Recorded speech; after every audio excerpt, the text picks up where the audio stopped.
여러분 안녕하십니까? 이어서 경남 소식입니다. 반려동물 양육 인구 1,500만 시대입니다. 반려동물은 가족과 같은 존재지만 그 가족의 무책임한 변심에 유기동물 처지가 되기도 하는데요. 누군가 내다버린 동물이 다시 누군가의 가족이 되는 유기견 입양 현장을 윤경재 기자가 소개합니다. 300여 마리의 유기견을 돌보는 보호소입니다. 주인이 내다버린 개들이 모여 있습니다. 2021년 경남에서 구조된 유실 유기견은 모두 1,390마리로 전국에서 경기도 다음으로 많습니다. 왜 버리는지 어쨌든 식구잖아요. 진짜 버리면 안 되는데 한 번 더 생각해봐야 될 것 같아요. 유기견이 오면 가장 먼저 질병 검사를 합니다. 검사를 마친 개들은 국가동물 보호정보 시스템에 등록해 유기 정보를 공유합니다. 동물보호법에 따라 원래의 주인이 개를 찾을 수 있도록 열흘의 공고기간을 두는데 주인이 나타나지 않으면 소유권이 자치단체로 넘어가 입양 절차가 시작됩니다. 안 아파야지 입양을 하니까요. 위생하고 그다음에 애들 안전에 제일 신경을 많이 쓰고 있습니다. 보호소에 계속 있는 것보다 이제 입양 가서 더 잘 사는 게 목적이기 때문에요. 토요일을 뺀 모든 요일 오후 2시부터 3시까지 보호소를 방문하면 유기견을 직접 확인해 입양 정보를 들을 수 있습니다. 7일분으로 보기는 오늘 처음이에요. 6월 달부터 얘 개를 보기 시작했는데 계속 인연이 안 됐어요. 빨리 인연이 됐으면 좋겠는데 평생 같이 살아야 되니까. 창원에서 운영 중인 유기동물 보호소는 모두 3곳. 창원시는 한 마리당 최대 15만 원의 진료비를 지원해 유기견 입양 문화 정착을 돕고 있습니다. 단절과 상실의 시대에 반려견을 입양하셔서 마음의 안정과 행복을 찾으시기 바랍니다. 반려동물 사지 마시고 우리 자원보호소에 오셔서 새로운 가족을 드린다는 심정으로 반려견을 입양해 주시기 바랍니다. 입양을 기다리고 있는 유기견 사진과 정보는 동물보호 시스템 앱이나 홈페이지에서 미리 볼 수 있습니다. KBS 뉴스 윤경재입니다.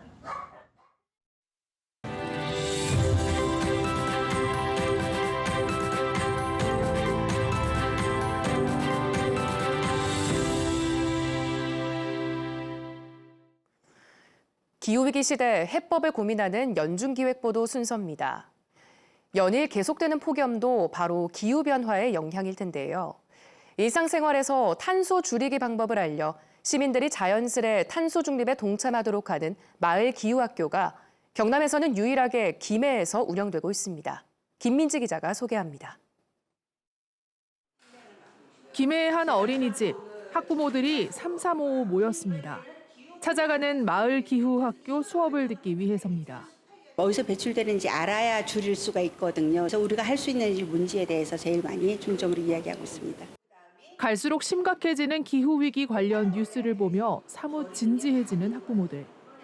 자가용 엘리베이터 안타기나 음식물 쓰레기 줄이기 등 일상생활에서 탄소를 줄일 수 있는 다양한 방법을 배웁니다.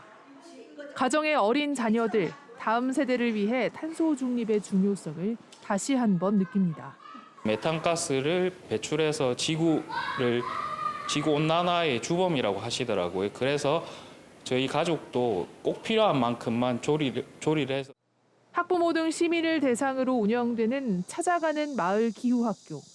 경남에서는 유일하게 지난해 김해에서 시작됐습니다. 기후위기로 인한 환경 문제를 주민이 스스로 느끼고 이를 해결하기 위한 실천 방법을 알리겠다는 취지입니다.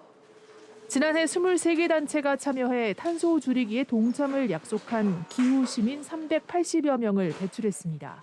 마을 단위 환경교육을 통해서 주민 스스로가 기후위기에 대한 공감대를 형성을 해서 탄소 중립 생활 실천이 좀 더 빨리 가속화되기를 기대하고 있습니다.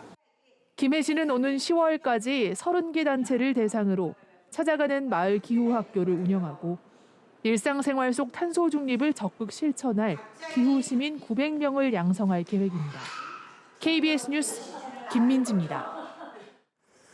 연일 계속되는 폭염에 바다 수온도 치솟고 있습니다. 남해안 등 대부분 해역에서는 고수온 특보까지 발령되면서 양식 어류가 대량 폐사하는 건 아닌지 양식장마다 비상이 걸렸습니다. 김효경 기자입니다. 경남 남해안 양식장의 절반 이상이 집중된 통영 앞바다.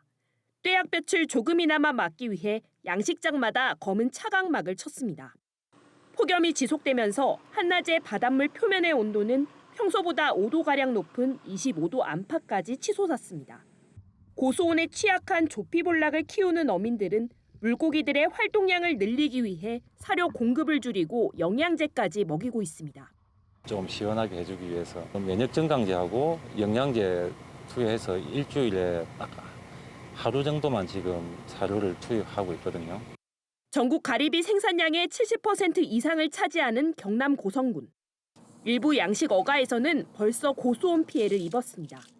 가리비 양식의 씨앗인 종패를 키우는 망마다 빈 껍질만 가득합니다. 바다에서 끌어올린 가리비 망입니다. 망에서 꺼낸 가리비 대부분이 입을 벌린 채 죽어 있습니다. 바닷물 온도가 오르면서 가리비 종패가 껍질만 남긴 채 녹아내린 겁니다. 지금 원체 다 지금 폐사가 일어나다 보니까 한 칸에 한 100마리 정도 많이 넣어가지고 산놈만 일단은 골라내고 있습니다. 현재 고수온 위기경보는 가장 높은 심각 단계. 국립수산과학원은 경남 진해만과 전남 한평만, 여자만 등 5개 해역의 고수온 경보를, 나머지 해역에는 고수온 주의보 등을 확대 발령했습니다. 국립수산과학원은 6호 태풍 카눈의 영향으로 먼바다 높은 수온의 바닷물이 연안으로 접근할 가능성이 크다며 피해 예방에 각별한 주의를 당부했습니다. KBS 뉴스 김효경입니다. KBS 창원이 보도한 김봉남 의령군 의원 배우자 회사의 수의계약 논란과 관련해 행정안전부가 의령군을 상대로 현장 조사에 착수했습니다. 당시 계약 담당 공무원들이 군의원 배우자가 운영하는 회사라는 사실을 알고 있었는지 집중 조사하고 있습니다. 김소영 기자가 보도합니다. 행정안전부 복무감찰 담당 공무원 3명이 의령군을 찾은 건 그제입니다. 어제까지 이틀째 현장 조사를 이어갔습니다. 의령군이 370여 건 수의계약을 맺는 과정에서 관련 법을 위반한 정황이 있는지를 확인하기 위해서입니다. 언론을 보고 인지해서 내려왔다는 이야기만 했지. 다른 이야기는 안 했습니다. 행안부는 본청과 읍면단이 전현직 계약 담당 공무원들을 차례로 불러 조사하고 있습니다. 의령군 공무원들이 삼선 군의원 배우자가 해당 업체를 운영한다는 사실을 알고 있었는지를 집중 추궁한 것으로 전해졌습니다. 일부 공무원들은 정확한 지분관계를 알지 못했다고 답한 것으로 알려졌습니다. 이 업체는 수의계약 체결 때 직접 제출하는 확인서에 제한 대상이 되지 않는다고 신고했고, 김 의원이 직접 제출한 재산공개 내역에도 해당 업체에 대한 배우자 지분이 전혀 신고되지 않았기 때문입니다. 의령군은 KBS 보도 뒤 해당 업체를 상대로 김 의원 배우자가 가진 지분율에 대한 공식 자료를 요청했다고 밝혔습니다.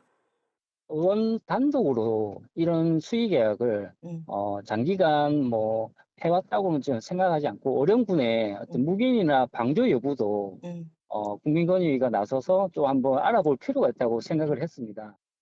행정안전부는 의령군에 대한 복무감찰은 현재 사전조사 단계이며 비위 개연성이 확인되면 정식 조사를 거친 뒤 처분 내용을 공개하겠다고 밝혔습니다.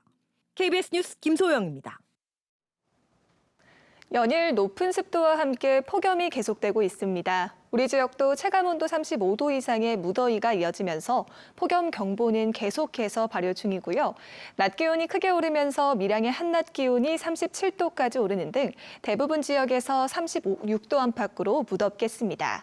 오늘도 더위와 함께 내륙 곳곳으로는 강한 소나기가 지나는 곳이 있겠는데요.